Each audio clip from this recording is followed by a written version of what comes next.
Paz do Senhor, irmãos. Então, assim, hoje nós vamos ver a construção do templo enfrentou oposição. Esse é o tema da nossa lição de hoje.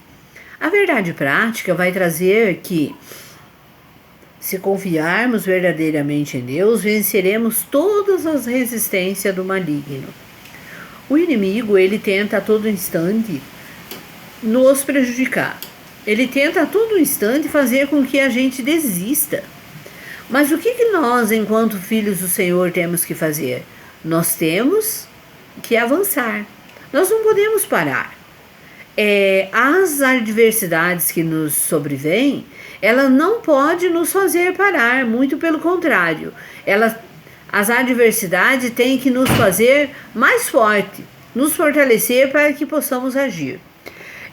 Nessa situação, nós vamos ver aqui o texto áureo. O texto áureo diz assim: assim edificamos o muro, e todo o muro se cerrou até a sua metade, porque o coração do povo se inclinava a trabalhar. O texto áureo está registrado em Neemias 4 e 6. Essa lição, ela está inserida no livro de Esdra, no capítulo 4, e também no livro de Neemias, né? Então, se as irmãs quiserem se aprofundar mais, né? A nossa lição hoje, ela não vou gravar um vídeo comprido, vou gravar bem mais um resumo da nossa lição, porque também nós teremos a aula presencial. Mas eu acho justo as irmãs que estão em casa poder assistir um pouquinho do tema, né? E também dizendo assim que estamos orando, né? Para que logo, logo a gente possa vencer esse tempo de crise, né, irmãs? Eu quero agradecer nessa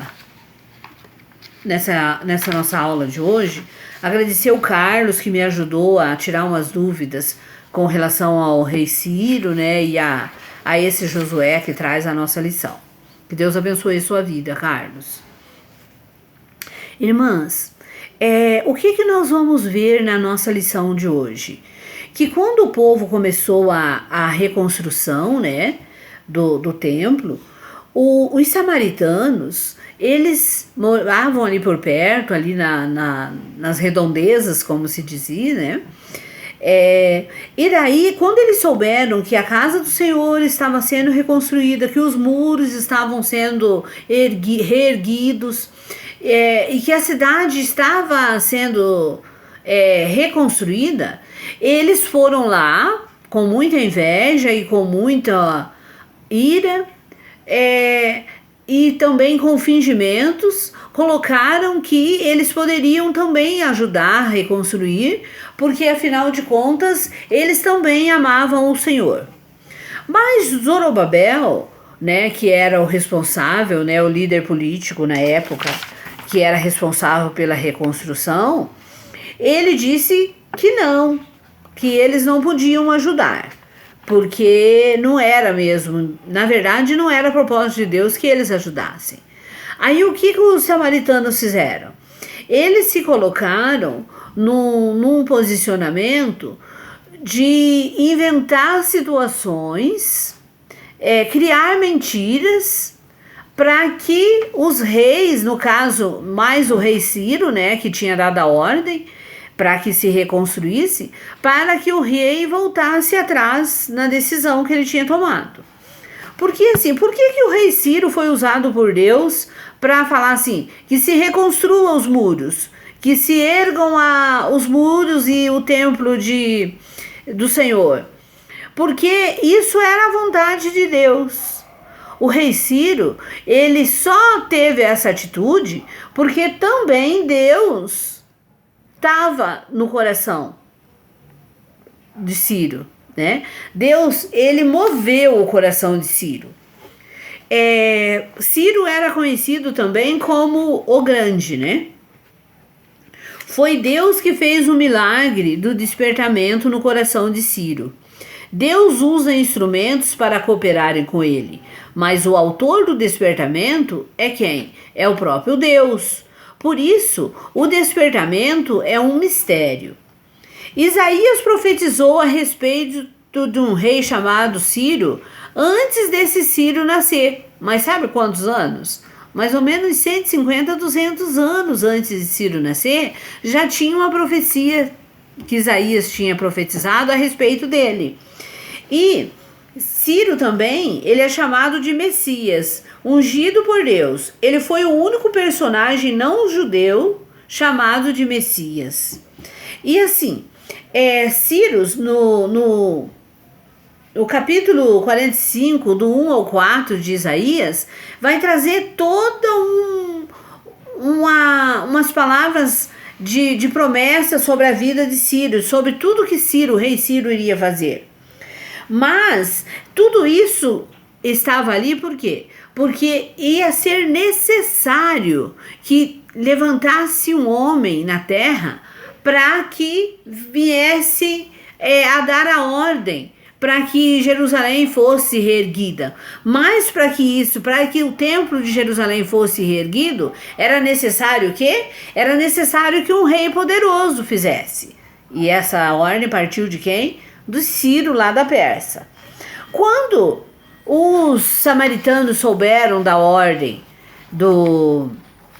que tinha sido dada pelo rei, e viu que os judeus estavam realmente empenhados e trabalhando, os samaritanos entraram com força, querendo derrubar o trabalho que estava sendo desenvolvido ali naquele lugar. Os muros já estavam sendo erguidos, os alicerces do templo também já estava reconstruído. O que aconteceu?